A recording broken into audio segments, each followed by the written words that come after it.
You already know what to do. That is the uncomfortable truth at the center of Book 2, Chapter 16. Not, you need more information. Not, if only someone could explain it to you more clearly. You know. And yet here you are. Epictetus was increasingly impatient with students who treated philosophy as a subject to be mastered rather than a practice to be lived. He had seen it too many times. Someone arrives, learns the vocabulary, engages enthusiastically with the theory, demonstrates real understanding, and then goes home and makes the same choices they made before. Nothing changes. Because nothing was meant to change.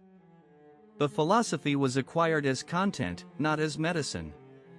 Book 2, Chapter 16 is about what Epictetus calls the failure of the will.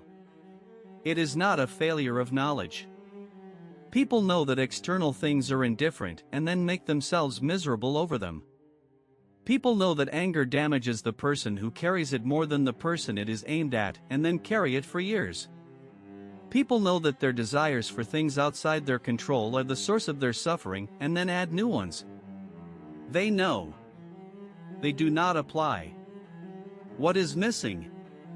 Epictetus says, what is missing is the decision to actually engage with philosophy as philosophy was meant to be engaged. Not as a subject. As a discipline. As something you practice in the specific moments when practice is difficult, when the provocation is real, when the desire is strong, when the cost of virtue is visible and the reward is not. He makes a distinction between reading about fire and touching fire. You can know everything there is to know about fire, its chemistry, its behavior, its history, and still flinch when you touch it. The flinch is not a knowledge problem. It is a training problem. You have not trained your body to hold steady at that temperature. The same is true of the mind. You can know that the opinion of others is indifferent, in a philosophical sense, and still feel it deeply when someone criticizes you. The feeling is not a knowledge problem. It is a training problem. You have trained your reactions in the old direction for years. The new direction requires repetition, not just understanding. This is why philosophy requires practice, not just study. Not occasional reading, daily practice. The habit of noticing, in the actual moment of provocation, what you are doing with your mind. Are you reaching for the thing you know you should release? Are you feeding the thought you know is pulling you in the wrong direction? Are you, in the real test rather than the theoretical one, applying what you claim to believe? Epictetus did not grade his students on their ability to explain Stoicism. He watched how they handled difficulty. What happened when they were embarrassed? What happened when they wanted something badly? What happened when someone was unfair to them? That is the only exam. The rest is preparation. So, what do you do with the gap between what you know and what you do? You practice. Today.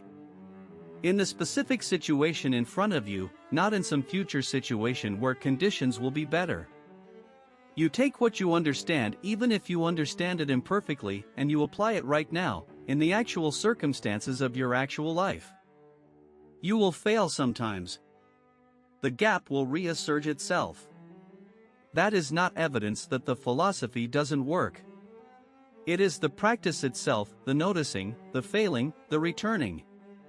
Close the gap, one real moment at a time.